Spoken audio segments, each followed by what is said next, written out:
with Dragonfly putting a big spotlight in the game again, it's made it really clear that for a lot of people, like, WoW, basically. Yep. That's the thing that I think I have noticed the most over the last while. It almost doesn't really matter what they show. It doesn't seem to particularly matter what they do. Yeah. People have absolutely no patience. I don't think they are willing to, a lot of people anyway, I don't think they're actually willing to not like you should do that, but evidently where people are primed to engage with WoW is one of, where's the blood? I want to look at the car crash. Yeah. What's that? There's new... I don't care. Yeah, where's the I want drama? to see Ian Hazakosis get roasted. Where's that? Where's that content?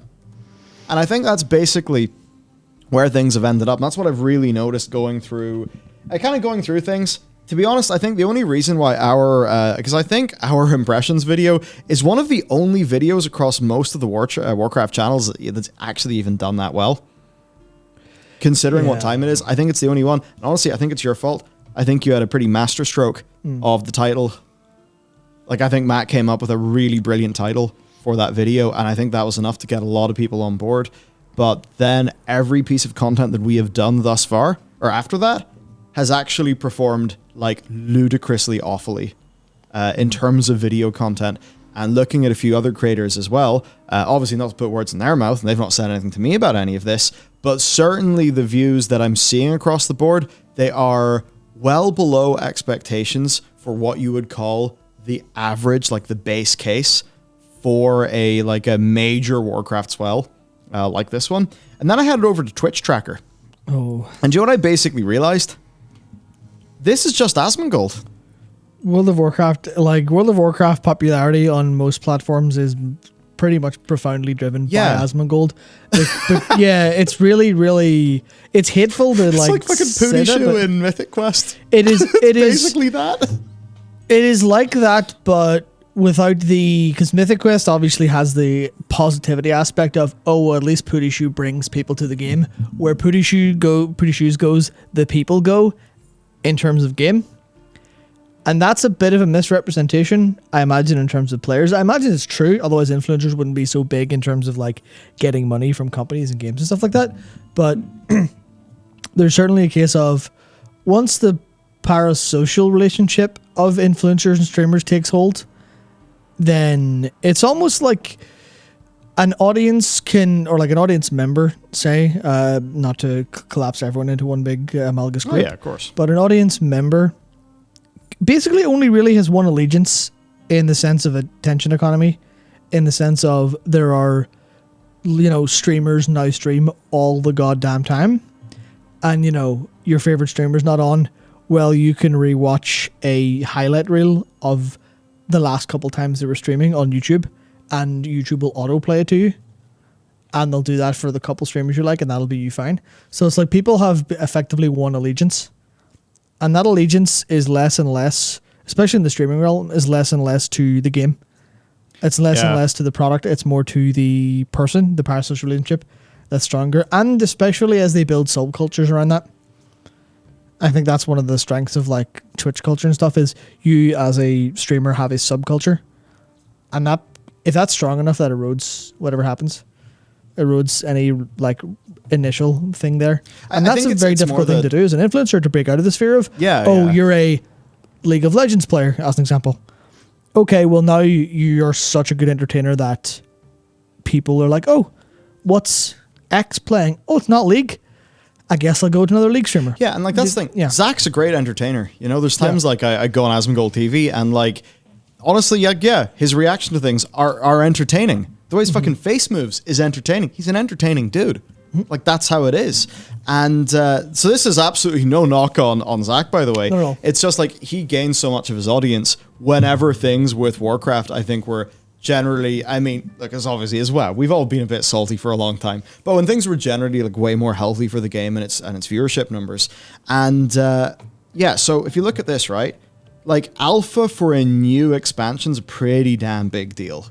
Right? Like the first time people play the new expansion. So WoW peaks at 170k viewers, right?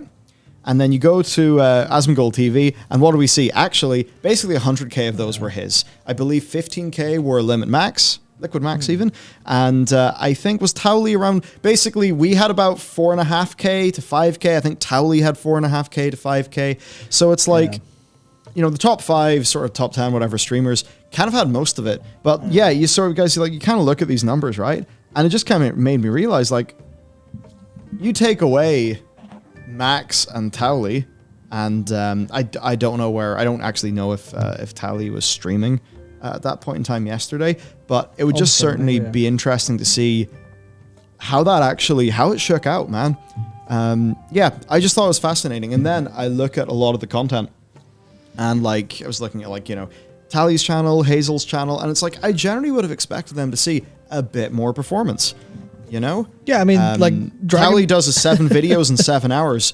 Like, he clearly did a lot of work during that little that PR period that people had, and you know, those did not do that well. Yes. You know, so it's just kind of interesting to me. And then, you know, I kind of look at a lot of the comments. Man, like Blizzard, you guys need to add a 5th body option to the Drakthir that is even buffer stat. Yeah.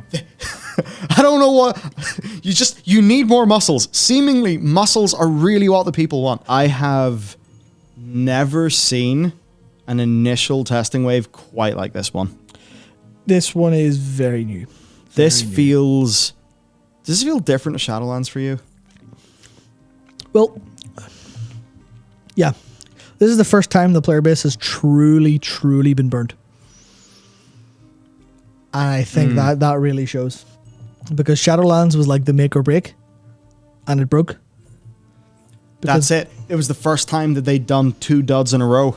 Yeah. That's like friggin' major. Yeah. I almost want to go back and see my Shadowlands impression video. I just want to see, like, kind of roughly how content did back then. I mean, obviously it's a very apples to orange situation. But man, no, it is just fascinating. I suppose actually that's what it is. With Shadowlands, they were able... Oh, look at this.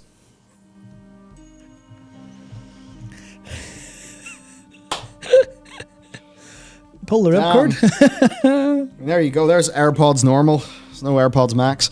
Oh dear. For some reason, that's now my nickname for Liquid Max. He wore these once, and now he has to be called AirPods Max forever. Yeah, wrong Sorry, my man. Oh, it's time. Alpha imminent. This time it's different, says Blizzard. Fucking history repeats itself. The Hazakosta cycle remains. I mean, there you go, right? It's the Hazakosta cycle. People are aware of the Hazakosta cycle as an idea of, oh, it's fine. And it's literally called the Hazakosta cycle because his face is in the thing, which is tremendously unfair. I'm sure he wouldn't want it to be that way. But it's ultimately what kind of happens. And that's what I've seen people call it, where it's just, oh yeah, let's make changes. But the issue is, and this is like a part of their expansion development model, right? Where they've made so much of Dragonflight, and obviously there are stuff that they're doing in terms of the experience design that will take lessons from Shadowlands. But you can immediately see, like, well, if their expansion model means they have a lot of their stuff set in stone before the middle of Shadowlands, then how are they supposed to fix things before a point 2? I mean, they're learning lessons after they needed to use them in terms of what's set in stone. So sometimes, hopefully they're a little bit loose, and early stuff we've seen is definitely better. But yeah, so this is what's interesting. Like when I look at these numbers, right? Like the initial videos, like 303k, and in fairness at the time, that's when Shadowlands like actually was quite impressive. It was before we knew like most of the bad shit. Like there was that. I hope I'm wrong, but like Bastion was like a strong enough showing. You know, Titan Forging being gone. Remember back when we were all happy about that, and we thought that meant the good times would start to happen. Right, but like you look at the amount of views that we were able to get on like a whole bunch of these videos, and it's honestly like kind of insane.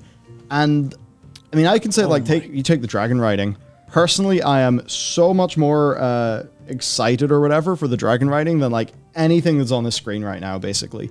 Of course, yeah. Yet I know that video is not going out doing well. I mean, like Tally's title was something along the lines of like, "This is the best new feature WoW's had in 20 years." And okay, fair. Video got like 100K in its first 24 hours. But I remember a time when ourselves and Tally, we were getting 150 to 250K, like, just like that.